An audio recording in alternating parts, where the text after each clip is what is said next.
reached week 5, Sociology of Culture. This course works through stories predominantly, and today is the 4th of our stories, the Magdalene story. It's 2,000 years old. Fragments of it you've been reading from the Bible. We're going to look at some paintings, Renaissance paintings, post-Renaissance paintings of the Magdalene story. It's really only in Renaissance art that the story comes to full development. So 1,500 years after the original tellings. The format today is I'm going to use the first session, the longer session, to show paintings, and then after the break for the last hour we'll look at the text, the Bible, the three fragments of story that you've got. The painting's going to be shown there, obviously enough. It's going to be much easier to see. I'd suggest, especially any of you over here, shift over to seats or pull seats. The better you can see, the better.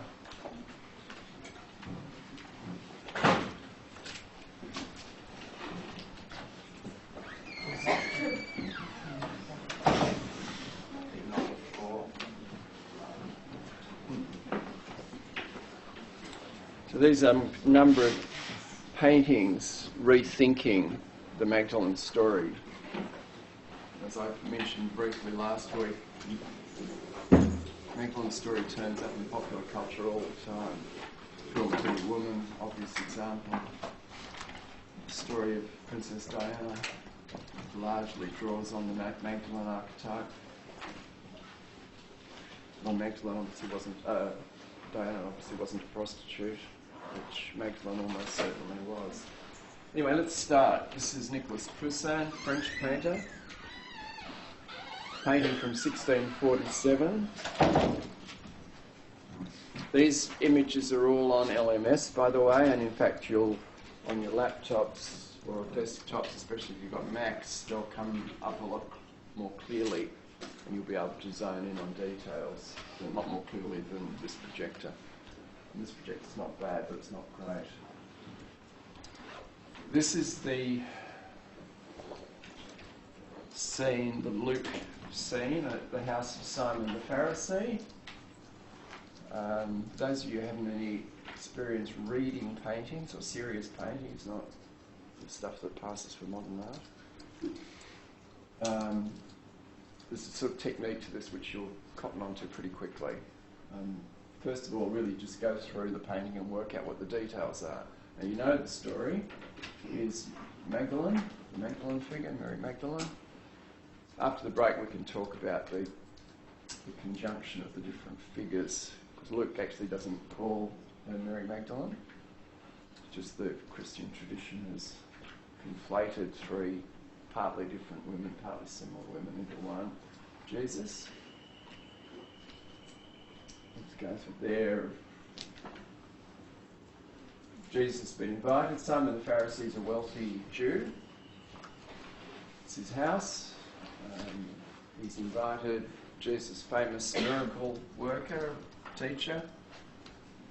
Simon the Pharisee probably invited him to a dinner of leading citizens, friends, to see what this sort of charismatic figure. Thousands and thousands of people would travel hundreds of kilometres to hear him. So he was an extraordinary figure in his time. It was a time when people travelled by foot or by donkey, so travelling 100 or 200 kilometres was a huge undertaking in those days. There's one, just got one of those. There's a squash up the front that's better than you not being able to see too well. There's one seat over there if any of you on this side would like to see better, I think, there. Alright, so Simon the Pharisee, wealthy Jew, is invited, sort of famous teacher, miracle worker, to dinner.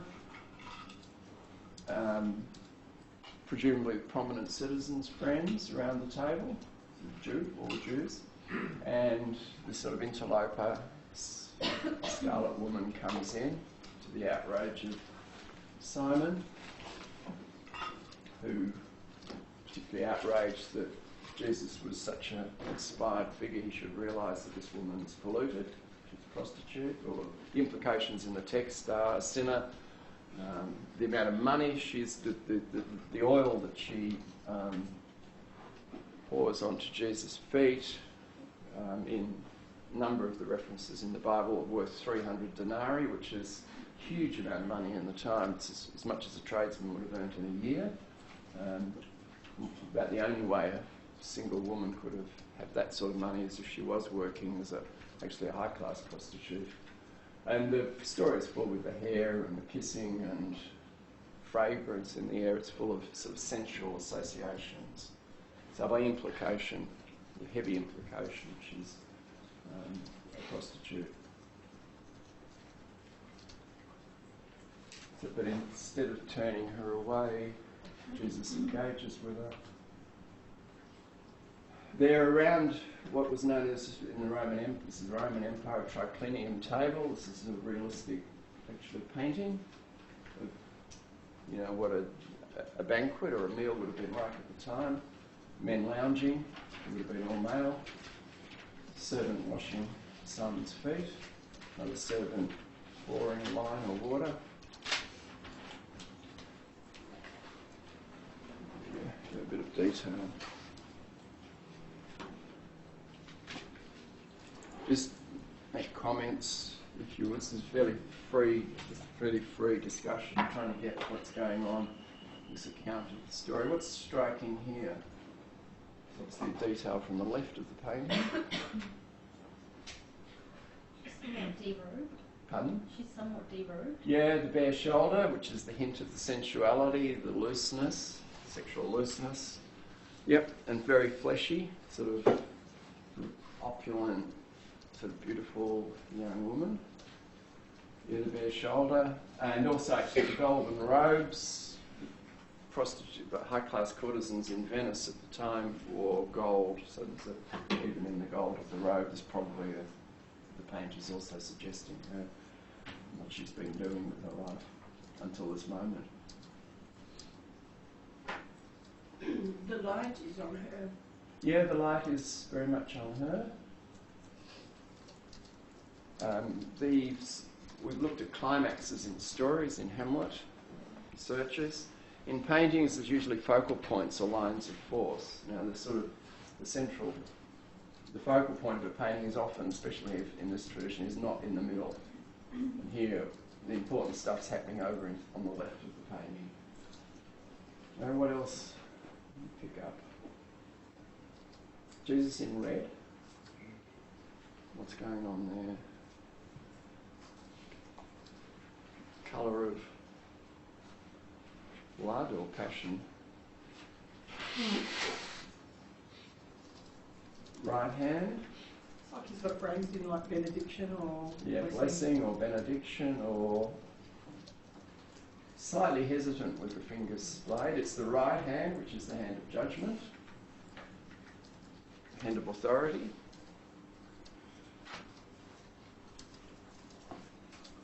He almost blends into the shadows in the background. Yes, he does. Apart from the red, he's not dominant at all, Yep, as you said. yep. The Mary figures that It's sort of this line going. This is John, the leading disciple, the favourite disciple, favourite follower of Jesus, who writes the fourth gospel.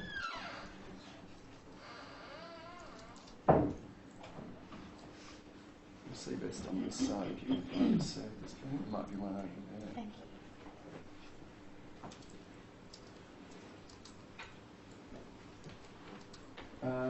Expression.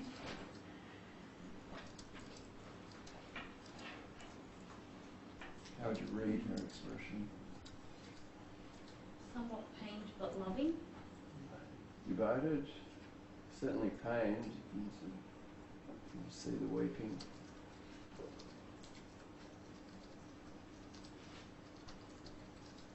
Horror, or is that too far, too strong? Does that suggest that she knows what's going to happen? To Jesus, I think she's more just caught up in seeing herself, like Hamlet puts up the mirror to his mother. For some, we don't know any of the background of the story, that she hasn't been a follower of Jesus, but suddenly on an instant, meeting him has put the mirror in front of her and the sort of life she's been leading. So her horror is at herself and her life. What about the white? White ribbon. Associations? Isn't white like purity and Yep. cleanness? Purity is a sort of... why in the story does Jesus forgive her in the end? It was her faith. Because of... Her faith? Yes, her faith and... Her love. She has loved, for she has loved much. It's an important line. And the love is agape, charitable love in the Greek text. It might be better if you can squeeze in there, you'll see better. For she has loved much, and perhaps the white is an association or an allusion to that. We've got, what, reddish hair, a lot of it spilling down.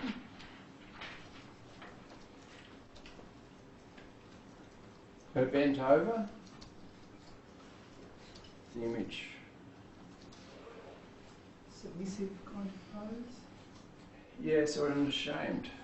You know, you get down in shame, you get down like a footy, you get down on your knees, you bow your head in shame. And sort of embarrassment, shame at what she's seen of herself. And the whole act of washing someone's feet is submission. Exactly, the dirty feet, identification with dirt, contamination, pollution, all of that going on here. And the wiping of the feet with her hair, with her tears and her hair, very extreme. Again, we've got the sort of sensuality and the very wild, thick hair, and then maybe the fact it's reddish, accentuating that, tumbling down. If we're talking about lines of force, what's the direction of her motion? Downwards. One of the themes that we'll start to see quite clearly is there are two planes of the horizontal, which is the plane of death, and there's vertical, and the job of culture is to establish the vertical. Otherwise we're all, in effect, dead. She is in danger of falling out of shame into the plane of the corpse. And of course it's, if anything is going to hold her, it's that. If it is. What about the John figure, mouth open? You interpret that face. Let's be at the front, people will see a bit better.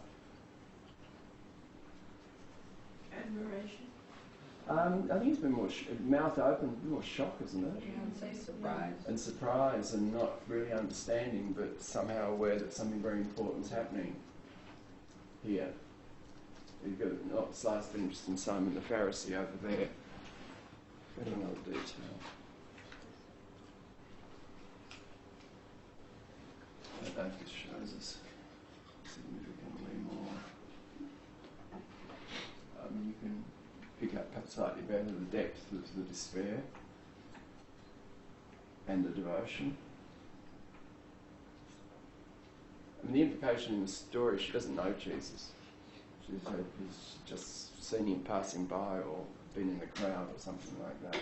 So it's not that there's endless stories about intimate relations between Jesus and Magdalene. Who knows? But at this stage of the story, certainly not. Is there much in the uncovering of the leg of his stool? Because there's... Here, his leg. No, of the stool. So yeah. This vertical. One thing, when you see the whole painting, there's a big black cloth along the back of the whole painting. Yes. So when you zoom out, is there something about the unconcealing Of the leg. of the act? There's something about a sort of hidden truth that John obviously doesn't get. It's a surprise. Yep. I mean, and in a sense, this ties in a little bit with the sort of the tone of John's Gospel, that it is this, John's Gospel in its sort of high Christology is this unconcealing in these moments. Revealing. Yeah. The leg is actually, once you pick it up, yeah, thanks, is quite strong. Let's go back to the full image. See what role it's playing. It's sort of, if her motion is downwards and she's closing off the left-hand side of the painting with this curved back, this is quite a strong maintaining of the vertical. It's certainly its role in the whole painting is quite strong in terms of an assertion of order. The world isn't collapsing here in spite of looking at her and the detail around her. There's a bowl, hemispherical bowl over her head.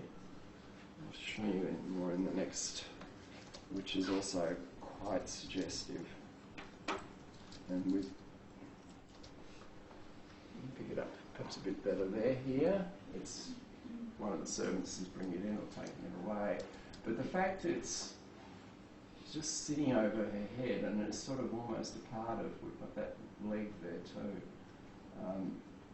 Here is, in other paintings, Poussin uses this as the bowl on which the head of John the Baptist will be carried into another banquet. This is a banquet. So there may be here an association with death and, I mean, this is a painting of potential spiritual death. She's not about to be beheaded. It's not going to happen. That's not this story.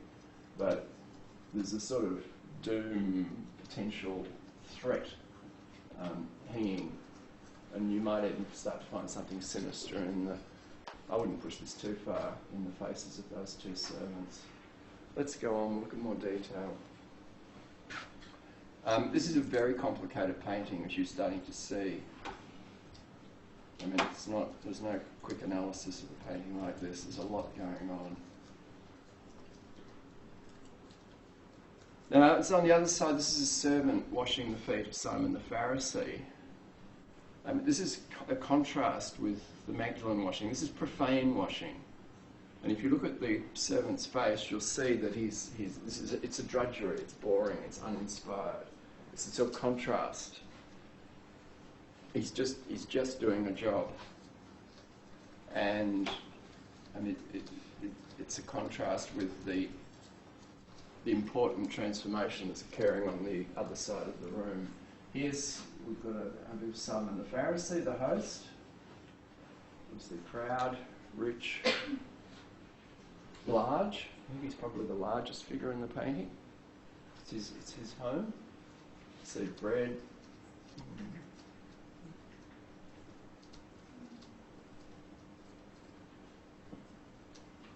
And we've got this pair here. And he's sort of red-faced, looks enraged. He's got a Hebrew inscription, a bit blurred here, I'm afraid, on his cap or his headdress. They're both pointing in outrage at Mary Magdalene.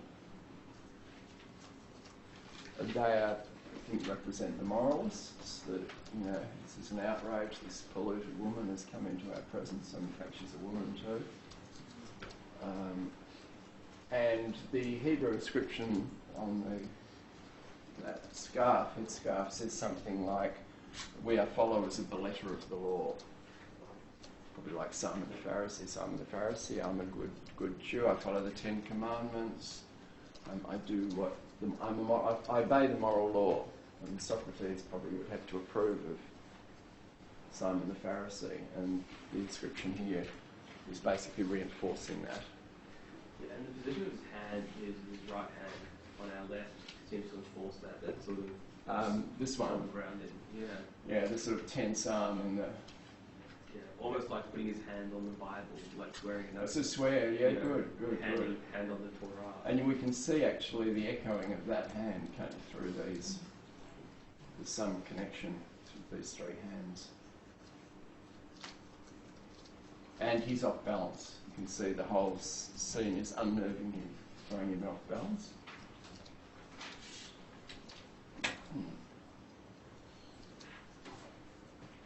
I'm sort of rushing through these interpretations, but you can at leisure and at home we don't want to go there yet.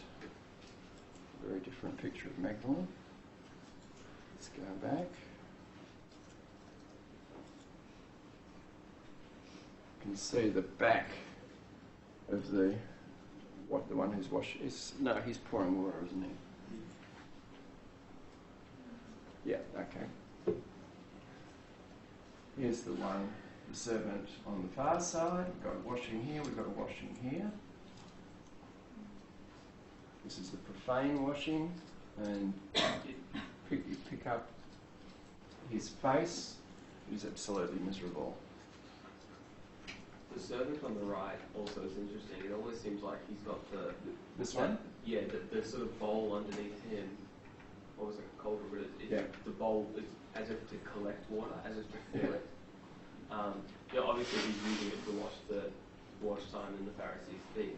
But you see that I've got it on my phone so I can zoom in, that there's a drop of water coming off the rag he's using. Dropping down. Yeah, and there's this idea of he's the one filling.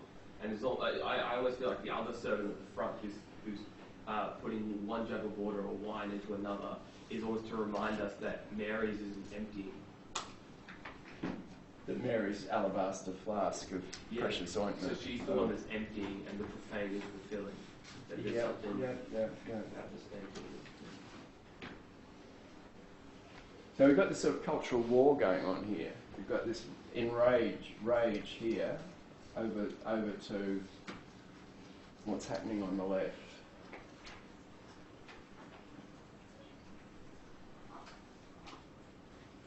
I mean, they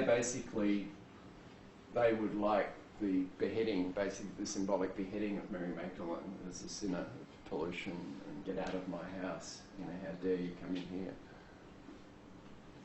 And then there's the problem of Jesus' response to her. But I think there's also quite a strong feminine element here, right? Because Mary Magdalene is possibly one of the strongest feminine archetypes in Western culture. Yeah, she is. And you see the central focus, well not the focus, but the central image of the bowl of the chalice in the middle. Yeah. And I think, and also the whole fluid dynamics thing is that I think there is something strongly feminine about this. Even this idea of the bowl above Mary's head being a symbol of John the Baptist. John the Baptist, of course, preached this idea of birth. You must be born again. This sort of, you must come out of the birthing waters. That idea. So I wonder if there's, I don't know what it is, but. Well, the waters of purification are linked to sort of Jewish philosophy. If you sin, and prostitute's a sinner, you need purification. What water will wash away? That is not the method that Jesus is using. He's not saying wash yourself, confess, go to church. He's not saying anything like that. Basically saying sins will be forgiven because she loved much. She has faith and she loved much. She is washing away though with her tears. So even though there was a reference to Yes. the gentleman on the right is filling up and she's emptying out, it's perhaps a bit like she's emptying out her sins, or and I don't have a close up right now of the platter above her head, but it's almost like a crown. Yes, it is almost like a crown, like a martyr's crown. Yes. Which is that whole foreshadowing of Jesus' own death. And that idea that, there's an idea in theology, we talk about kenosis, this idea of God self-emptying out, so that when Jesus dies, it's God emptying himself of his omnipotence, of all the things that make him godly. And there's almost that foreshadowing of that in Mary. The tears, and the kissing the feet, which you could normally regard as excessive, but he says before she loved much, see part of the character. Yes, it is. I think you're quite right. It sort of doubles up as a sort of crown. I have a question. Yeah. You said they would like to see a symbolic beheading. What would that entail? Well, just casting her out, basically. Just, exile. Or, you're so polluted. Go away, never come near us. You're untouchable. You defiled my house by entering it. And now Jesus has defiled my house by taking her seriously rather than realising what sort of woman she is. Jesus' own posture is a bit on edge or unstable, isn't it? Why is he sort of lying back, reclining, whereas everyone else is standing? I mean, obviously... No, they're all reclining. They all are? They're all reclining, yes. Okay. Yeah, he's just sort of swiveled round to face her. But he's not sort of well balanced or at ease, is he? She sort of seems more poised in a way than him. The leg of that table, whatever you're going to call it, almost looks like it's propping her up. Here? Yes. Yeah, stopping sort of her. like a, what's it called? Yes, there's a line, if you draw a line down, it is taking her weight. Exactly. Like a trophy or something like that. Pedestal. Yes, personal. Yes, although the more you take in this whole thing, it's whatever's happening here that is stopping her from collapsing. So this is the moment of transformation in Mary Magdalene, where something really changes from her old self to whatever her new self is going to be.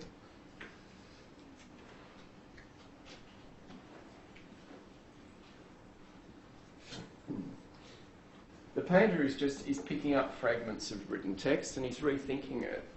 What's going on in this story? How do I make sense of it? And then he's retelling it in his own way. In this case, in painted form rather than written form.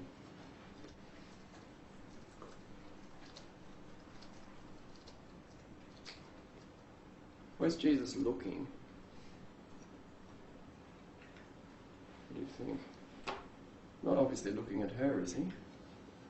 Those of you at the front here, he's almost sort of not looking anywhere. It's the hand that's the engaged, almost in himself.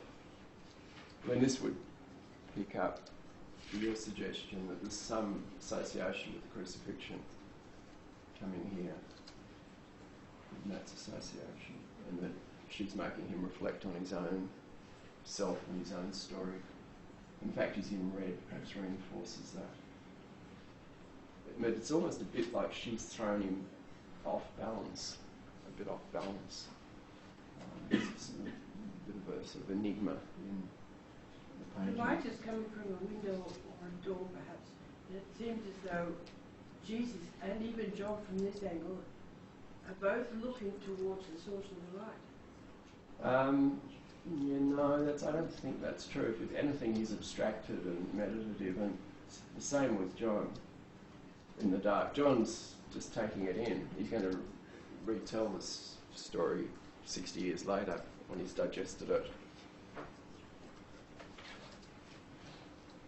I don't know the source of light in this painting is very important. It's just coming from front above, isn't it?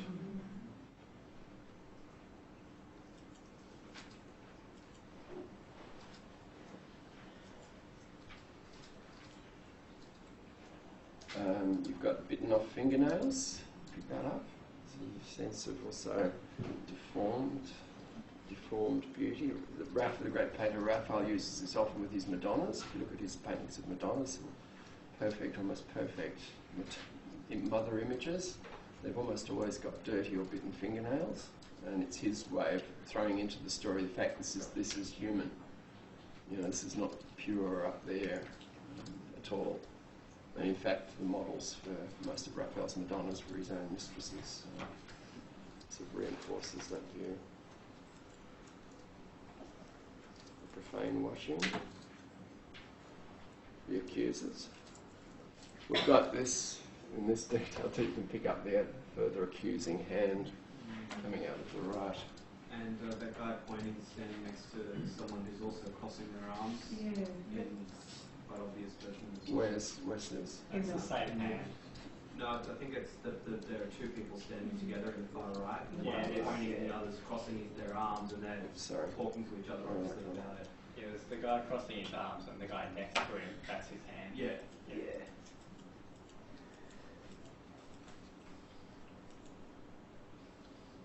Oh, yeah, on the right. Yeah. Yeah, well done. Around the table, it's sort of just, this is common with the great of the old masters. There's most of the people, they haven't a clue what's going on. They're just caught up in gossiping or hungry, grabbing food or getting drunk or just normal human things, completely unaware of the real significance. Okay, we'll move on. Very different image of Magdalene.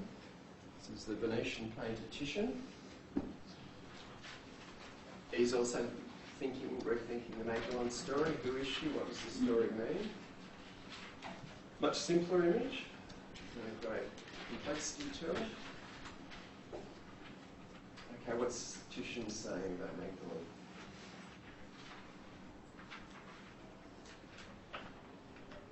She's laid bare. She's bare, yes, which is obviously association with prostitution. She's sort of looking up. It's almost like she's, Yes, she's definitely looking at Adoration. Yeah, reverence. the divine or the sacred. She's not looking down. She's got her right hand on her heart as well. It's very faithful looking. Yeah, or in shock too, maybe. Also, just the awakening shock. She's vertical. She's vertical, yes. She doesn't look like she's about to collapse. She's got extraordinary long hair, very opulent. I mean, the sensuality, the youth and sensuality stress, isn't it? Sort of fleshy face and lips, breasts. Her breasts are sort of almost framed. You know, rather than just her whole torso being naked, it's like it's deliberate. Everything's covered except for...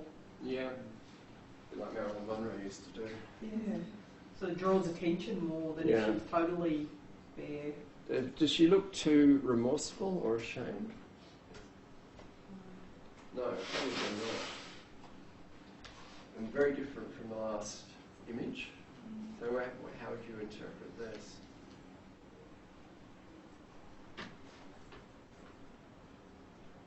It's a troubled face, and it's looking up. So it's sort of, things have happened.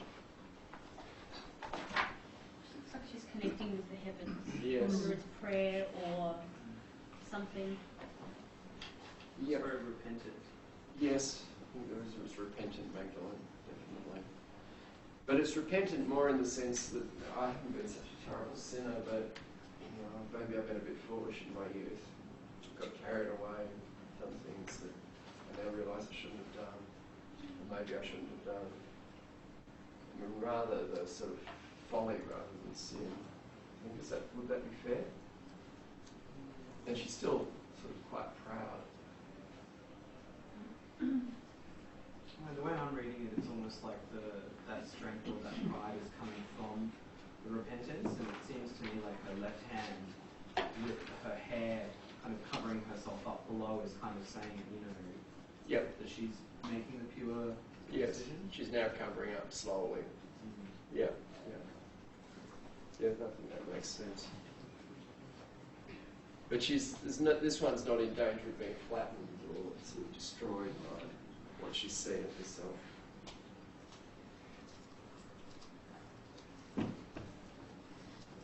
Moving.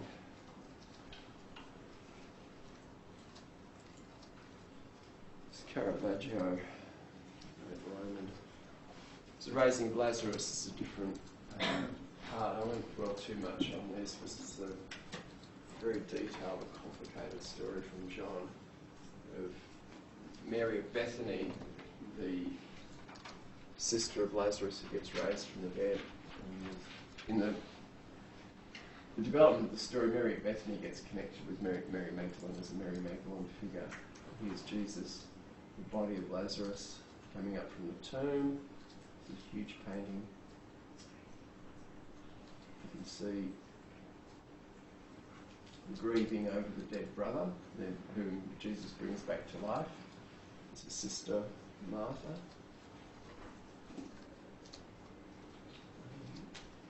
I think I'm going to leave this one because it takes us into a complicated story which is actually has its own range of difficulties. The story is, by the way, it's usually interpreted as a miracle, the power of Jesus to bring someone who's been dead for 4 days back to life. It's not really, if you read John carefully, it's not about that at all. It's about Sister Mary and her failure to understand Jesus, and he gets very angry with her, and then there's a sort of transformation in her.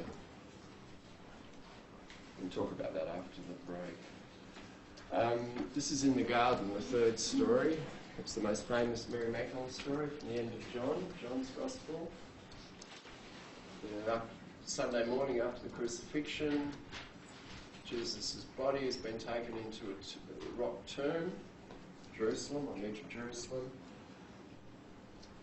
Mary Magdalene's there at dawn, but shocked to find the rock that was over the tomb has been rolled away and the tomb's empty. The body of Jesus is gone. She calls Peter and John, the leading disciples. They come and go into the tomb, see two angels in white sitting inside there, but no body of Jesus. She comes out and she then meets whom she thinks, someone she doesn't recognise. She thinks it's the gardener because they're in a garden. Turns out to be Jesus. She only recognises him when he says Mary, says her name, Marianne in Greek. Gospels are written in Greek. They're not written in Hebrew or Aramaic, by the way, they're written in Greek, the Greek texts. He says Mariam, and then she recognises him, says Master, and he says the famous line, touch me not, command, or sort of interdict, touch me not, noli me tangere, and this is the moment. You often see this image in Western art, touch me not scene. Implication, she wants to touch him. He says, it's ambiguous, what is he, a ghost? What sort of status is he in? We don't know. He says, I haven't yet ascended. It's one reason for touch me not, but there are all sorts of other reasons. I mean, touch has been the medium of her transgression, prostitution, sort of profane touching. In the Luke scene, she's caressing his feet. Touch is very much a part of her persona and her character. So the touch me not is caught up actually with a much deeper thing than, his. So in what sense the word touch, like you touch and don't poke me in the arm, or touch as in, we're not spending the night together trying to touch? Well, it's the Greek sometimes translated as cease from clinging to me. I don't think there's an implication that spend the night together, but there's some inclinations, I'm gone, you don't need me anymore, don't cling on to me. So that's a suggestion of touch me not too, that you're on your own, or even that you're strong enough, you don't need me. And anyway, I'm half gone, or 3/4 gone, or fully gone, whatever state he's actually in. I think my translation actually says don't cling to me, yes. Yeah, and it's quite legitimate reading. Touch me not's equally legitimate. I mean, there's the theology of whoever's doing the translating, and their branch of Christianity comes in and contaminates translations. But cease from clinging to me is quite legitimate. Was that one sentence? I thought that was half the sentence. I thought you said touch me not. Because I haven't yet ascended. Yeah. Yes. Yeah. The actual story, though, focuses on just touch me not and forgets about the rest. We'll have to go there. All right, this is a early Renaissance, very sort of primitive picture of a kneeling Magdalene, sort of a rather angular Jesus, Fra Angelico in Florence. Noli me tangere, the Latin for touch me not. Was it a painting over a painting, or? No, I don't think so. It's in a monastery. Okay. Of San Marco. So on a wall. On a wall, it's fresco. It's painted on a wall, and it's not in fantastic condition. I think my memory is the first one. I might be wrong. Let's move on anyway. We've got. This is a good bit later. Also, this is a Ganesh Florentine painted Barocci. Touch Me Not. You can see it's a much more sophisticated imagery. We've obviously got Jesus. We've got Magdalene. We've got. In the Magdalene paintings, there's usually a jar or a bowl as a reference to the ointment or the perfume, so you know this is Magdalene.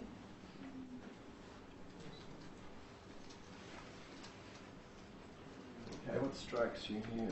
Jesus is wearing red again. He's back in red.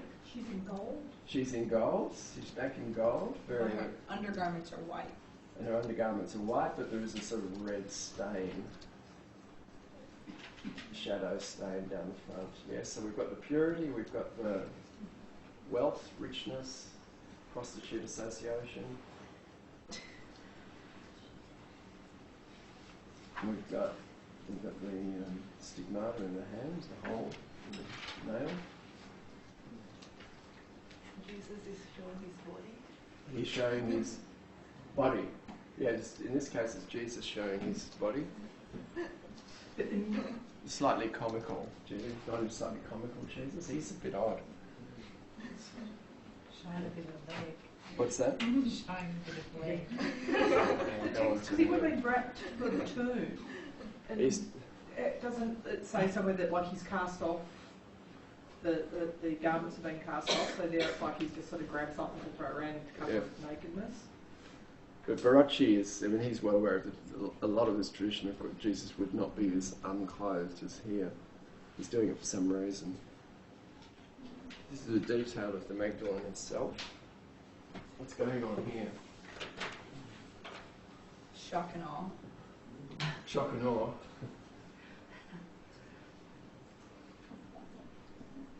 Is that something like here that what things that something you hold like a handkerchief? Yeah, it's like it's a veil or a scarf blowing in the wind around the back of her head, which she's holding up to her ear. Obviously, very significant. You can also see her unkempt hair is blowing in the wind. There's wind, maybe sacred wind. You can also see again here the red shadows down the front. Anyone want to have a go at interpreting what's going on with the left hand up to the ear with holding this?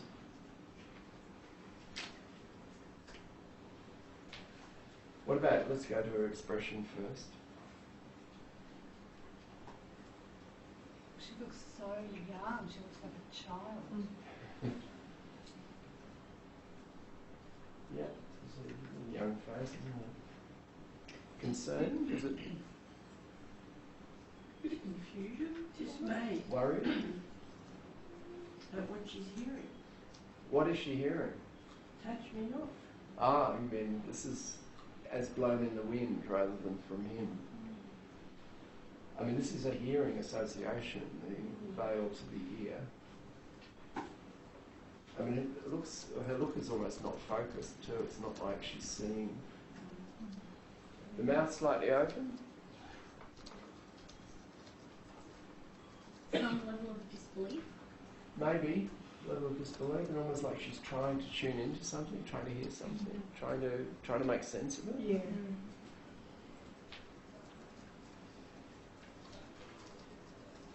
She's shedding her old, opulent, rich, golden life, I think, and then the red and the white are emerging. Let's go back to the full image. She's, before we do, her right hand is gripping the jar of perfume. So this must be in the tomb. The choice Well, it doesn't look like it's... Does it look like they're inside? Painters take lots of liberties with that sort of... I don't think it's in the tomb, is it? There's furniture there. It's like they're in a room or in a sort of ruin. It's interesting the way that Jesus is actually reaching towards her. It's So like he's reaching to her rather than the other way around. But he's Yes, saying, touch yes. me not, but Yeah. he's the one that's approaching her. Yeah, it's almost like it's actually she, in this image, she's saying, touch me not. Yeah. He's the one who wants to touch her. Because in one of the previous ones, they were both sort of reaching for each other, but it was like she was reaching for him, and he was almost like the warding away gesture, like, Yes. you know. Whereas but- she's actually not reached. She's No. holding on to the jar and she's trying to listen to something. Yeah, reaching We've got a in. town in the background. Is that more relevant to the translation as don't cling to me? That she is offering some, I don't know, empathy towards whatever isolation that might mean for her in the future to come? Like there's a transformation again for Mary in that, isn't there? Maybe. But it's almost as if she's accepted what he said and she's actually trying to find a different way of listening or finding the truth. It looks a little bit like a farewell, like he's reached his hand out to Yeah. say goodbye, Yeah, it and does. they are looking at each other, even if she isn't entirely focused. Yes. He's also got red again, and it's almost like he's more desperate to touch her in this version. And you don't get that in the written story at all. What does the red in her dress mean? Or Here. indicate? Yeah. Blood, passion, an echo of him. Her life now is going to be a sort of crucifixion. Well, not literally. Like the stain that he left on her. And maybe, but not, not in the explicit modern sense, but No. the encounter.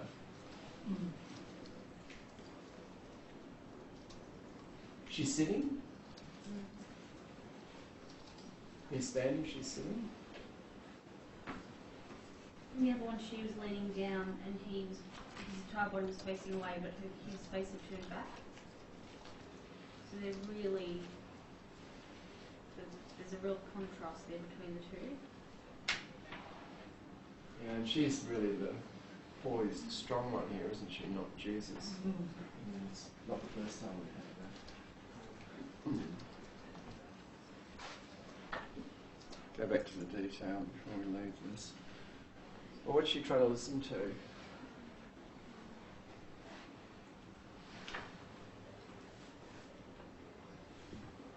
The suggestion of tears in her eyes.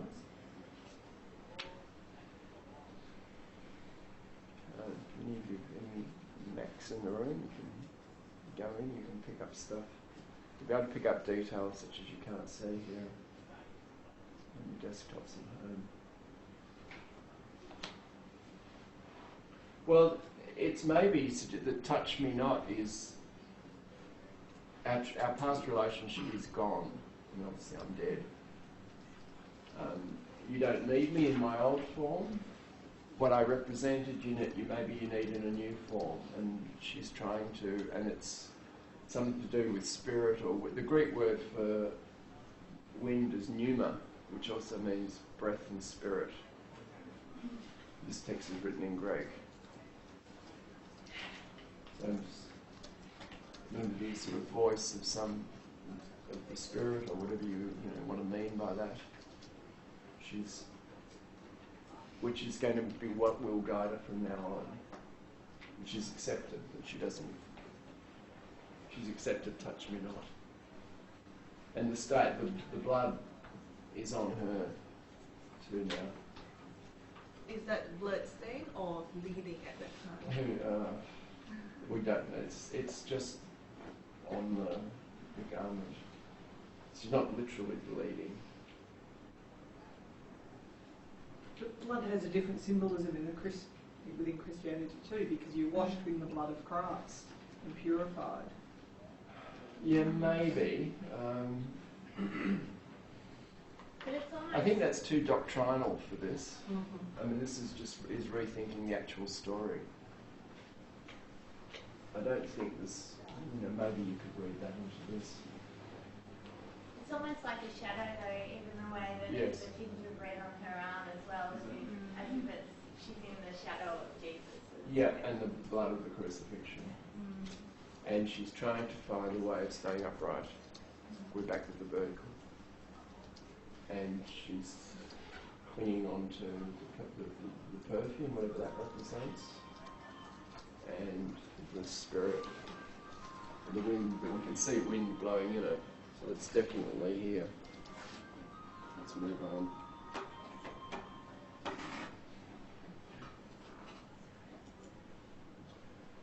Another Mary Magdalene. This is French painter Georges de Latour, contemporary to this house. More austere Magdalene. It's at night, obviously. Skull. Her right hand's on the skull. Association. You see death. She's thinking of death. She's meditating on death. A candle with a very large flame. A couple of books. Here, what's here? Crucifix. And can any of you make out what's on top of the crucifix? Is it a whip? Yes, a whip, a scourge, leather thonged whip. She's also got a leather belt, same material. We're back with the garment off the shoulder, the sort of sensual prostitute association. We're back with the white and the red. Gazing into the flame. She's barefoot and her hemline is quite short. Yeah, she's barefoot and the hemline's quite low. Also off her skirt. Here. I think it's actually, it looks like a slip, like something she'd wear underneath what she normally wore. This here. Yeah. You think she's pulled it up? Yeah, so it's like maybe almost skirt that she's. Maybe. Is that whip one of those things that you use to like punish something? Yeah, self-punishment, self-flagellation. So she's been, this association, she's been whipping herself with a sense of the sinner that somehow and it's also association of the Roman soldiers whipped Jesus before the crucifixion. The cross, obviously, a reference to the crucifixion. The books, maybe the holy text. What about the lamp or the light? I am the light, said Jesus. Yeah, and also if you see, make out the wick. It's a bit blurred here. The wick seems to be made of the same leather as her belt and the whip. The wick. It's not literally. It's probably not possible that a wick could be made out of it, but there seems to be some in the painting conjunction of what's holding her together: the belt, the punishment, the scourge, the whip, and what is making possible the light. So the light is coming out of the whip, the crucifix. And the light is very sort of assertively vertical, isn't it? We're talking again about verticals. So we've got the meaning question confronted with death, and it was her death, Jesus' death. How can the world make sense given of death? And the answer, if there is an answer here, is in the light, the flame, which is coming out of a series of symbols of the events that have happened. And then she's left to try and make sense of all this.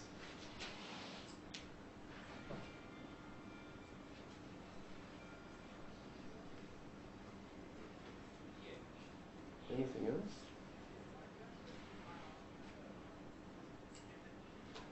Looks like she's a Jewish pregnant. Yes. Really protruding belly. Maybe intended, maybe not, hard to know. And de Latour is sort of noted for sort of angular,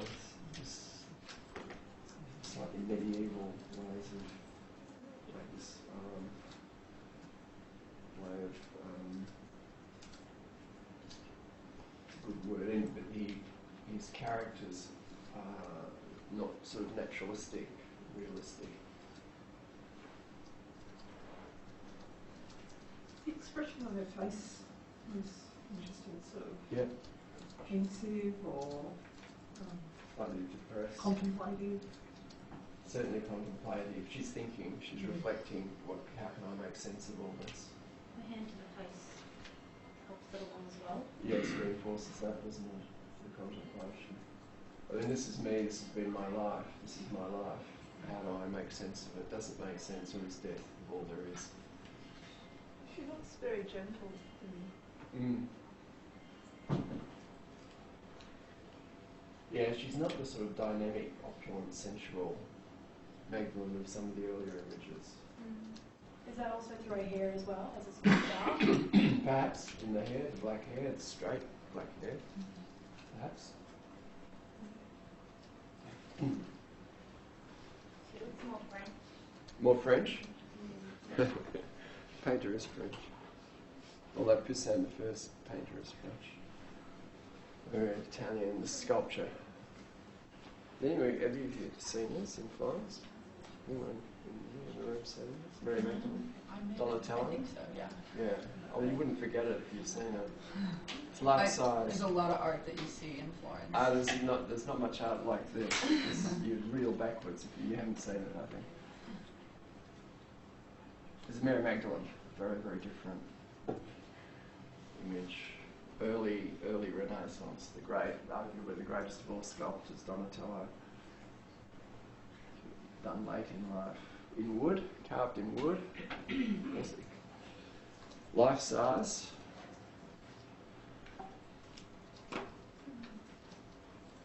Took me 5 visits to Florence to be able to actually finally see it. It was being restored, it was hidden, it was for the face. This is before current restoration, and there's a number of art historians argue that she was meant to look like this. Looks like a hag. Yep, absolutely. Teeth missing. Long face, gaunt. Long gone. Ratty sort of hair. Ratty, filthy hair. Yeah, witch-like. Mary Magdalene. Okay, let's go back.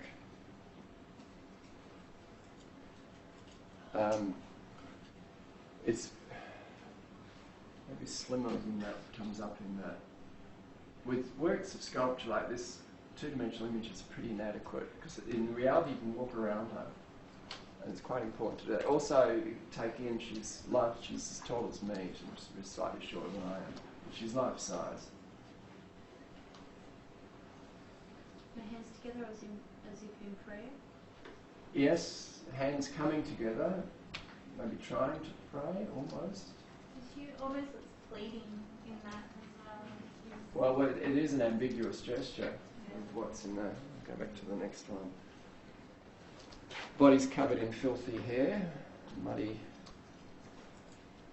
One of the medieval traditions is Magdalene, after the crucifixion, withdrew to the forest, the wilderness, and lived the rest of her life on her own. This image is probably in that tradition. Yeah, you can see that. How old is she? How old? Based on this. Yeah. Yeah, based on this. Yeah, just what you're seeing here. This is Donatello's rethinking the story of Mary Magdalene. Who was Mary Magdalene, and what's the significance of this story? Looks like early 60s, late 50s. Like had a tough life out in the forest or woods. But not ancient at the same time, like not in her, 60s, 70s or 80s. The arms look younger. The arms look younger, don't they? Yeah. The arms look a lot younger than the hands. What's going on here? I think it's an androgynous image as well. She's Yeah, not good. overtly female. Excellent. It's not obviously female. And in fact, there's one portrait of Donatello from his own lifetime, and she looks a bit like him, so she looks a bit like the sculptor himself. And like if you look at the muscle definition on the arms, that's almost... Looks like she's Adam's apple. Yes. Looks like But maybe she's just very gorgeous. Yeah, see the bones on her chest as well. Yeah, completely. Anything feminine has been, anything sensual, feminine has been completely removed. So the pleasures of the flesh, definitely, and this is partly what's going on here, just turned away completely. And worldly ambitions, pleasures of the flesh. What about the face? It's Almost looks like a zombie. She looks a bit out of it, like in the detail. She's got like one eye that looks half closed and the other one's open. well, she doesn't care about how she looks. I think you could say that. Well, then looks successful living in the bush by herself. It's sort of partly sort of skull-like death face, isn't it? It's partly just the horror, sort of hideousness. Her face looks baked compared to the rest of her body. Looks like It looks baked. baked. Which wouldn't be a term you would use for someone's face, but given that it's made out of wood, when you see her face in comparison to the rest of your body, it just seems so dark and out of place almost. This is actually an earlier photograph. This is this is before a restoration. The other is post the restoration. That's the reason there's some of this disjunction between the two in my doing.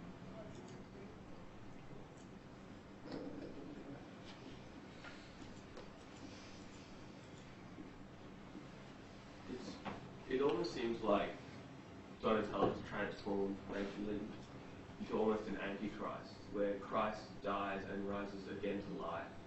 This Magdalene looks, as someone said, undead. It's almost there's something about, and it's interesting because it is this idea, like in the biblical text, Mary Magdalene is kind of a positive figure, and yet in almost all subsequent tradition, she's treated, like her tradition sort of goes decrepit. Yes.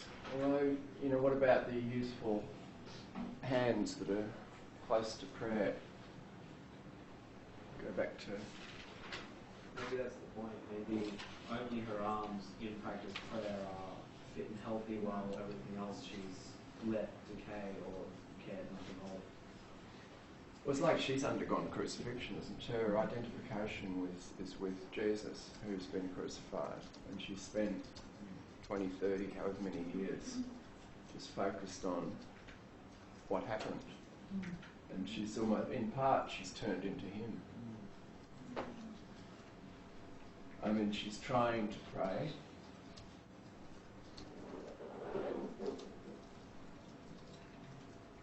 You actually walk into the room where she is, she's got incredible force, and there's this sort of lightness. I mean, you're seeing how hideous she is, and she is.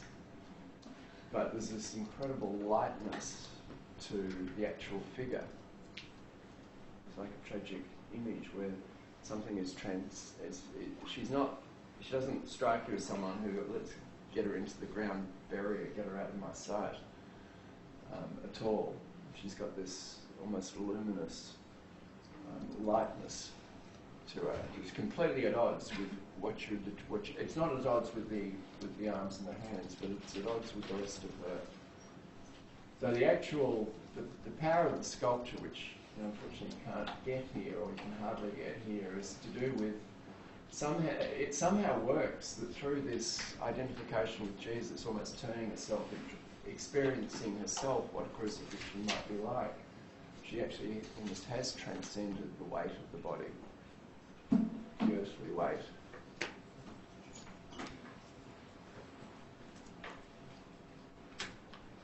I mean, I think it is significant what you say. She's not obviously female. I mean, she is, but she's not. She does look a bit like the sculptor. So the sculptor, I think, is in part saying, this is me. I think he was in his late 50s when he did it, if I remember correctly. The androgynous sort of has a further reference with him, as he was homosexual, Donatello. She's starting to sound like a redefined beauty, that even though we don't necessarily get that femininity, perhaps in the hands we do, and a little bit into the arm, but everything else isn't that at all. The relations, the references we're making to Jesus and holiness and purity, with what you're describing when you actually walk into the room to see her, it sounds like that's retained. In a strange way, yes, yeah, it is. I mean, this image is about transformation again, a metamorphosis. I mean, what does the transformation in Magdalene's life mean, and how can we make sense of it? And Donatello's got his own version, as sort of hideous and striking and horrendous as it is. But it's quite different from the first image we saw. I mean, this is how fertile this story is. You can just see the range of different attempts to read the story.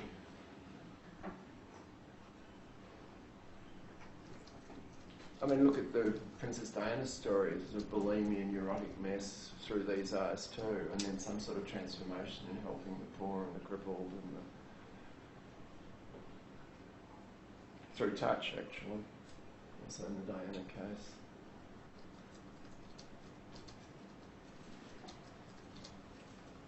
When Diana, age 70, might have looked a bit like that. This is the only one that doesn't really have a prostitute reference to it as well. There's almost... Yeah, except she's naked apart from her hair, and it's an inversion at that point. She's completely shed the past. Yeah. She's gone to the other extreme.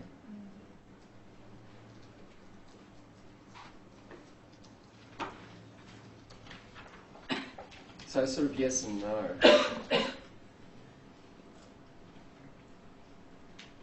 I mean, Donatello's trying to strip back, who are we? What's the human essence? You know, this is Dionysian work, to use Nietzsche, and with Apollo too. But yet you get the lightness of being. This is the most Dionysian work that I'm showing this morning. But in a different sense than you may have been thinking of the Dionysian. This is Titian again. This is after the crucifixion. There's Magdalene on the left.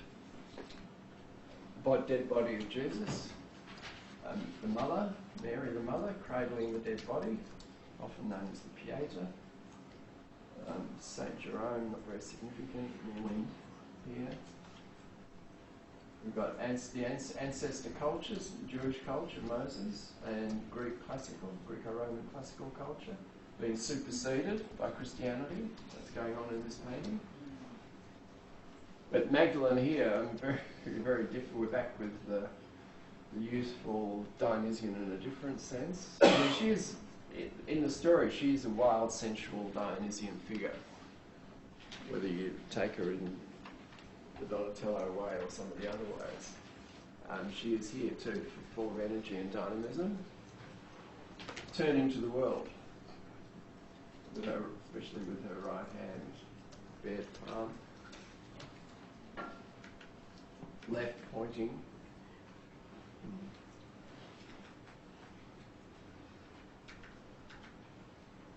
Probably she's the one who's going to take the message or the teaching to the world. This Magdalene, her future life, quite opposite to the last one.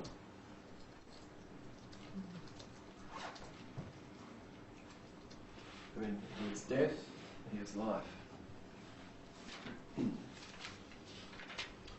Don't worry about this. Is very late in Titian's life. After his death, one of his pupils painted this ridiculous cherub into it.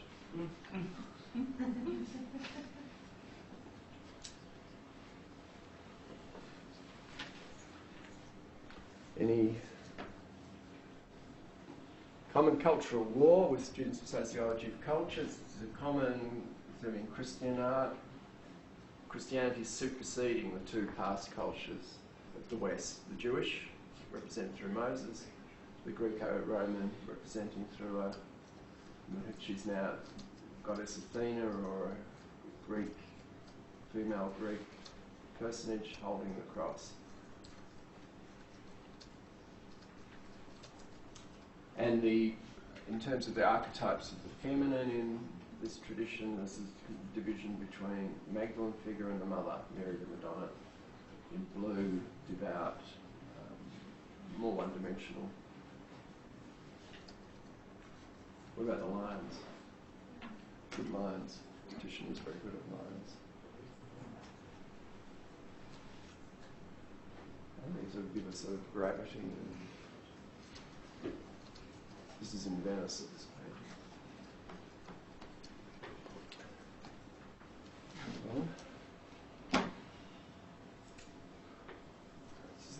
Raphael, the divine Raphael. Deposition in Rome. Has anyone seen this? No. Valerie Borghese. Dead body of Jesus just come down from the cross. Magdalene, mother, collapsing in grief, surrounded by 3 women. 2 pallbearers. John, the young disciple, the favoured disciple. This is Joseph of Arimathea, the rich Jew who gives his tomb so that Jesus can be buried.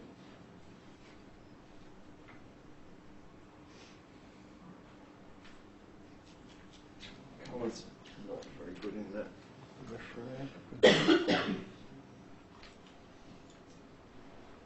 It's interesting that not everyone has a halo.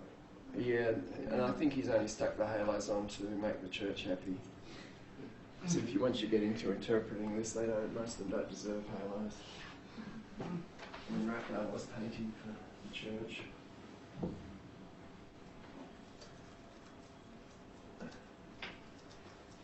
Alright, quite crowded. What's having taken in the figures? What is centre point? Most striking. Often your most sort of spontaneous and naive responses to these paintings are the best. Sort of like a dream image. Half close your eyes. What remains with you? There's kind of a lot of people who look very uncomfortable holding them. Yeah, there are. For the 2 very powerful young men, the body is extremely heavy. They're hanging on by this sort of winding cloth. But like whoever's in green and yellow kind of looks like almost This one? disgusted. Yeah. Joseph of Arimathea, yeah, very dark. Yeah, what's going on? He's given his wealthy Jew, he's given his tomb. Jesus can be buried there. Very, very angry, disturbed face. It looks like he's trying to help though, because you can see his legs underneath. Yeah. He's got that movement where there's weight on his back leg. There's one leg there. Where's his other leg? You can see just the heel. There. There it is, yeah. But the way his head is turned in and then Magdalene's head is turned in the other way, there's almost a circle in that. Here? Yeah. Circle here. With the John directly above looking down. In part, he wants to understand. He's going to write the story much later when he does understand. Concerned. How can this be? The man who has changed my life is dead. How can he be dead? How does the world make sense given that? Are they his hands up next to his chin? Here. Is he praying? Yes. Yeah. Oh, they're clasped together. Yeah, in sort of tension and shock. Which is a common way that Raphael depicts John. It is. It's a common way that Raphael depicts John like this. And the Poussin in the first painting we looked at was a bit similar. Poussin's borrowed a lot from Raphael. John also in green. Young. He's about the only person in the painting who definitely does deserve the halo. Magdalene richly garbed again. Association of her past. Sort of beautiful young woman, sensual, with reddish hair, long reddish hair. She looks angry. Okay, let's You see her can't really see expression. it up close, but I'm. Let's have a look. Her expression. Yes. This is about. It's more shock horror, isn't it? Horror and tenderness. Mixture of horror and tenderness. Concern, yeah. And she's holding his left hand. His left hand. She's lightly touching this cloth that's blowing in the wind behind.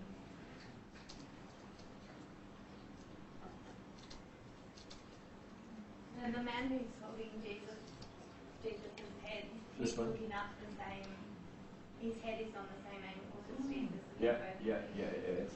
It's true, good. Echoing.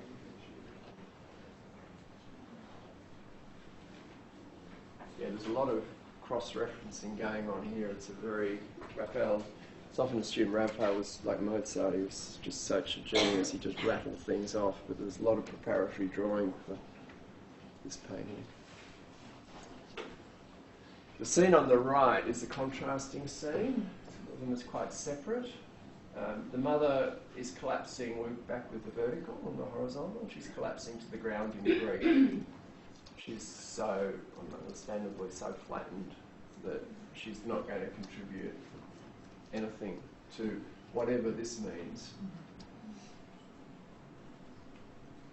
Surrounded by 3 young women. The largest figure is the guy holding Jesus, by the knees. He's the one that catches my eye all the time, for some reason or other. Yeah, they're both, the pallbearers are both very large. They're also, there's a V, isn't there? If you just look at them, the body is an incredible weight and it's dragging them down. Even though, as Raphael points out, they're very muscular and presumably very strong. That contrasts with if you go into the body through the Magdalene, the body becomes a lot lighter. It depends which way you travel in this painting, how different figures look.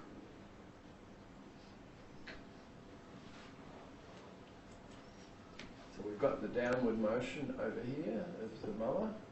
Mother's just sagging in grief. We've got the similar downward motion of the body as seen through the 2 pallbearers. And then we've got the counter image of Magdalene. I'll go back to the other image. Yes?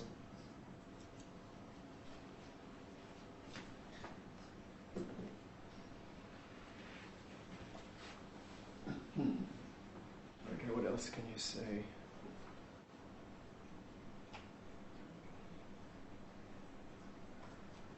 What does the weight means, like, The weight? Yeah, the dead body, profane, death. Death sinks into the ground, rotting matter, he's dead. So the weight, it's the weight of death, and the meaninglessness of death. Have you got something to contribute at the back? No. No, I'm thinking, like, with like, the death, like, it doesn't, like, body lose weight in death? I'm not saying with, like, he's bleeding out, but, like, when you're alive being carried, you can sort of, like, yeah. I doubt this soon after death there'll be much. I'm not talking about decomposition, but it's like not like when you're carrying someone who's alive, that they weigh more than if they're. Yeah, I don't know. I thought the opposite. That's what I was thinking. And I just want to think not what I said. But isn't dead weight alluding to this, that we're still profane? Suddenly what was living is now in danger of just being profane, the body rotting and stinking into extinction. Is that Mary Magdalene legs supporting his knees? Was that fault? It just looks like she's underneath. Like, Yeah, I don't like think you're so. seeing underneath. It doesn't She's look standing. like She's standing.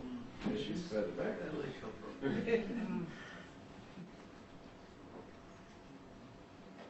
So what's going on? She's touching. She's given up the touch me not. She's certainly touching here, holding the hand. It looks like she's got something around her fingers. She's got a bit of the veil, I think. A bit of this. There's a bit of cloth. Well, the touch me not wouldn't have happened yet, right? Yeah. That's true, literally, yes. But in the Raphael context, this is very much touch here and just the gentle touching of the what's blowing in the wind. You can see a hair blowing in the wind, so we've got an image of wind. Barocci's after this, so he's stuck with the veil blowing and so on. If anything, he's influenced by this painting.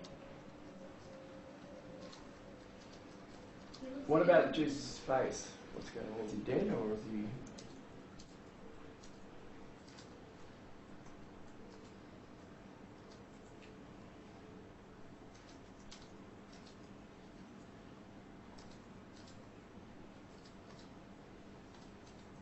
Does he look look like he's sleeping and trying to listen?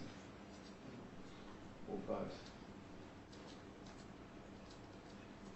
I think it was said that the way that his eyes are angled, there's some sort of, I don't know, connotation that he's looking towards heaven or the skies or however you want to put that.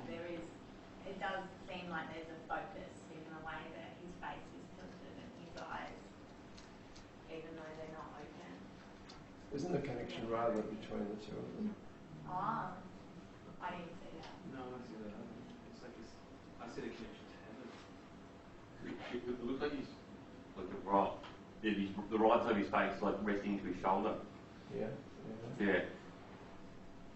I don't know if that's meant to be, or that's just how when you carry, like how your head just twists. Yeah, I think that's just. Always. When we talked about the five of them looking like they're in a circle, that would imply that there is a link between where Jesus is and where Mary is. So that might bolster the connection between them looking towards each other, even though he doesn't have his eyes open. I think there's a hint that he's actually trying to listen to something that she represents.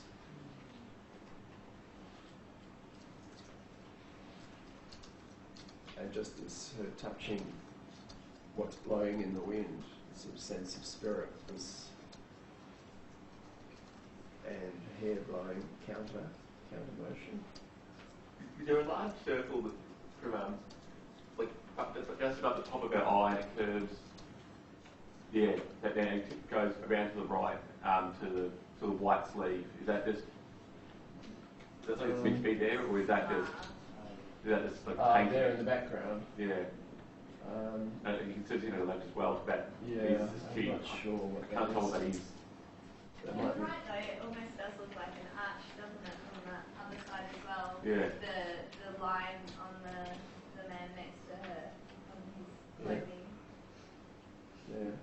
It could just be shadowing in my eyes. I think this might be just a defect in the canvas. It doesn't make sense. There also seems to be a vertical line between, what's his name, Joseph, just through his neck and on the side of his hair, going all the way down and through. Starts light and turns brown. Is that a defect as well? Yeah, it's there. That's a defect. That's maybe in the slide or in the, yes. Don't take any notice of that. It seems like Joseph Arimathea is giving a sort of suspicious glance towards the guy carrying Jesus' head, who's looking up. Yeah. There's a weird connection there. Yeah. And there's a V. Yeah, almost like this idea that the other guy's looking up to heaven, and Joseph Arimathea is saying that doesn't quite work here. That there's something about the transcendent that's being lost a little bit. Well, I don't think he's looking up to heaven. If he was, the body wouldn't be as heavy as it is for him. And it's too disturbed and slightly angry a look. Maybe he's trying to not focus on Jesus. He's looking, just not at him. He's like, I can't bear to look. Like, you know. Yes, he's looking away, sort of denial. And this one's also looking across. Let's look at Joseph of Arimathea. He's in green. There's obviously something strange in his look. Why is he, what's the hostility due to? We look at his left leg down here. His foot's juxtaposed with Magdalene's foot. What's going on? And the way their heads are as well. It's almost Yep. like he's representing... He's leaning towards her. Yeah. It's almost like he's representing, like he looks angry, he looks cautious, like he's watching something And hostile, he's suspicious, looking away. hostile, whereas she's just doing the caring, gentle connection Yep. in which... She's the only one that's actually looking at Jesus, as far as I can tell. Perhaps true. John. But John's like the brain. Yeah, he's so Looking down. down. Yeah, he's looking down. Okay, let's stick to this is a very sophisticated philosophical reading of Joseph here. Anyone go to the next stage? He sort of seems to be between Jesus and Mary. Yeah. And given his foot is so close to hers and his face is almost turned to her, sort of interrupting them, I guess. Yeah. Keep going. Keep going. You're on, I getting would more. certainly think that he had motives for giving up his tomb without any knowledge of what is going on or why. So, some interest there on his In part? Mary Magdalene. Yes. Isn't Joseph Yep. of Arimathea Jesus' uncle? There's not in this. You don't need that. Yeah, you don't need anything like that. Just here. There's a double envy, jealousy theme going on. I don't know. Is the colour green an Italian colour of jealousy? Anyone in an Italian background? Was it Shakespeare? Green in English, the English tradition, green is the colour of jealousy. But it didn't exist before Shakespeare. Oh, because Don't know. This is later than Shakespeare anyway. Anyway, we'll leave the colour green out, but we don't necessarily need that. as a Jew, is he thinking perhaps that this is not the Messiah, or is it the Messiah? No, that's not. They're all Jews. Yeah, that's not what's going on. I mean, he's attracted to Mary Magdalene. I understand she's a very attractive woman, but her whole focus is on Jesus. One. So your thing of him, there's something in him separating the two is picked up there. But perhaps even more profoundly, he sort of realises that she has the relationship to whatever Jesus represents that matters, and he doesn't. She's the one who, you know. I think that leg under Jesus is in Mary's. That one. So yeah, it's almost like Mary's leg there almost does seem to be supporting Jesus. And it's almost, and when you see Joseph of Arimathea, he's pushing his leg in to try and sort of. He's trying to. It's almost like the foot's trying to touch her foot. Yeah.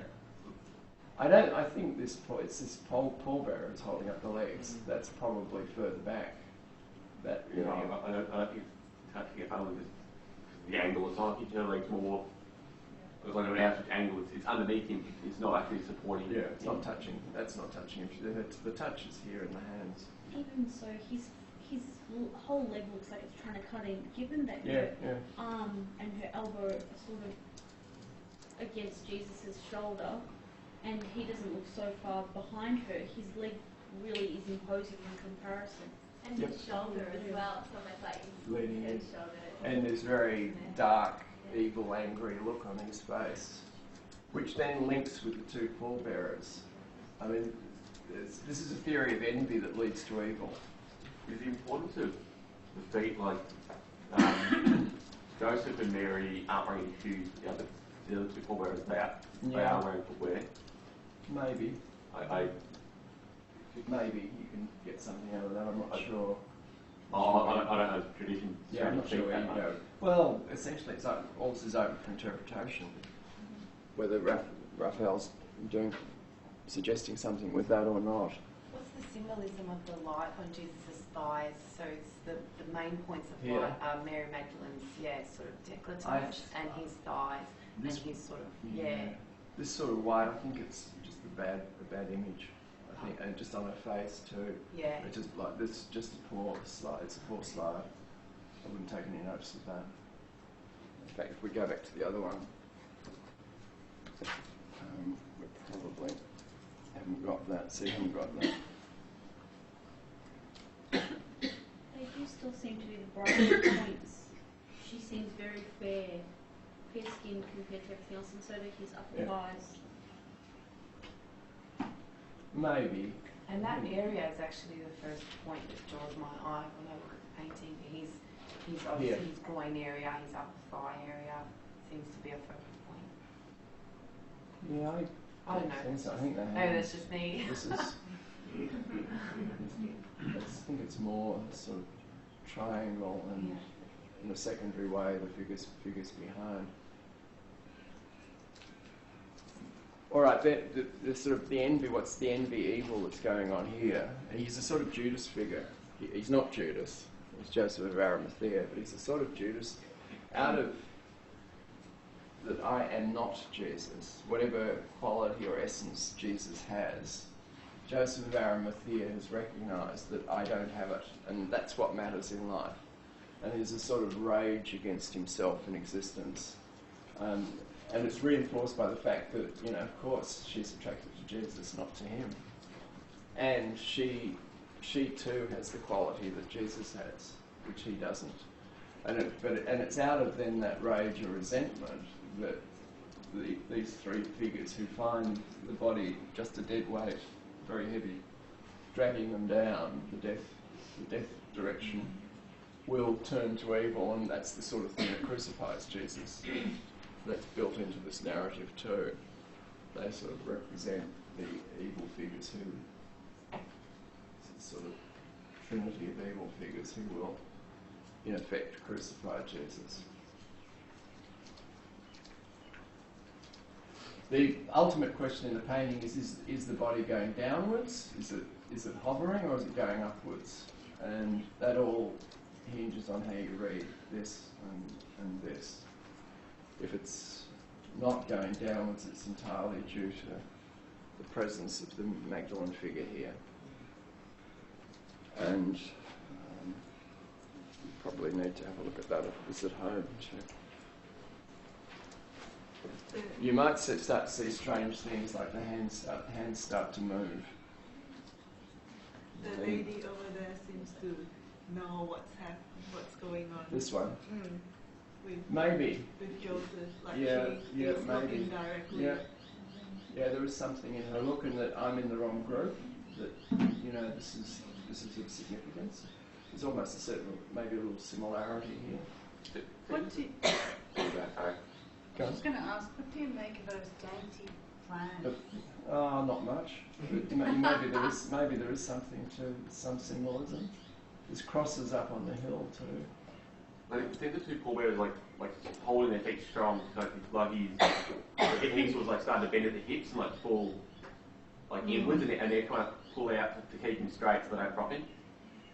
Like, who's bending inwards? Well, Jesus is like he's bending inwards at the hips, and like as his like middle weight gets heavy, and they're holding their feet to brace them. Brace themselves so he sort of stays straight and they don't drop in. Yeah. Well, it's just a very heavy dead weight for them. Last image, and we'll just do this in passing. We're back with Poussin. Basically the same scene as the last one's paintings in Dublin.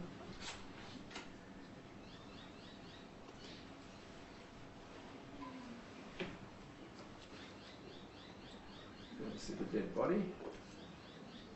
Got the Mary Magdalene, the mother, Mary Magdalene, Joseph of Arimathea, slightly more sympathetic portrait of him, the dead, welcoming the corpse into the tomb. John, the head, red. We've got the focus on the hands, where the death is just death. And Joseph of Arimathea is coming out of just a black hole, which is sort of a black hole of meaninglessness, that death is just death, and imploring, I mean, he's us in this painting, imploring, you know, what does this mean? Tell me that death's not just death. The mother, as in the previous one, is collapsed in grief, has got no power. She's, with her left hand though, she's acknowledging that what's important is happening here. The third, Mary, with hands, John gesture in consternation, looking. The city of Jerusalem in the distance.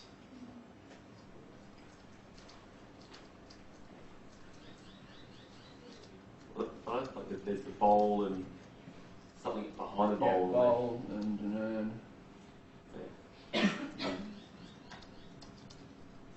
Is that like they're walking in preparation for?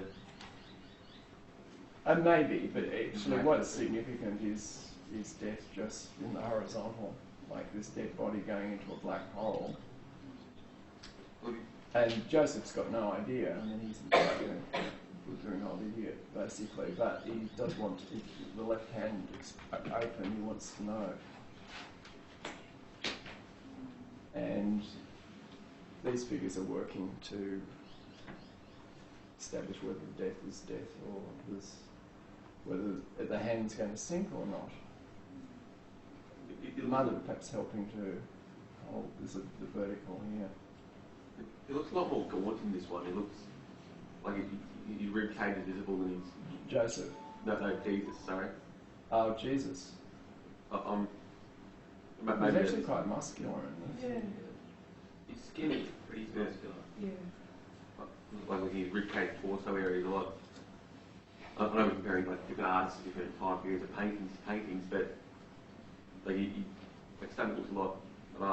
Looks to me like you can see like the top of his pelvic bone and his rib cage. Yeah, maybe.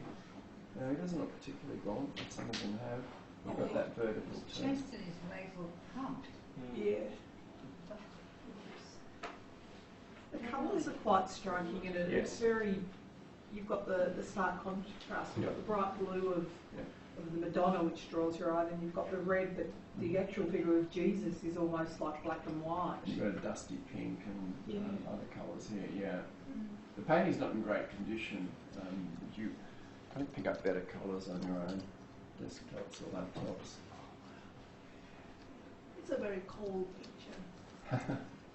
It is. There is something very cold about it, but you need to spend quite a bit of time on it. I mean, I was once in London, flew to Dublin for 3 hours to look at this, and then flew back to London.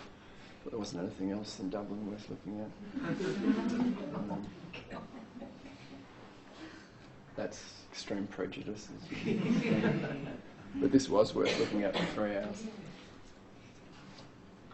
And the trouble is, once you get lost in a painting like this, you can't actually see anything else. There was no point in wasting time trying to play the tourist. I think we might close there for a 20-minute break and come back and look at the texts. Colours in the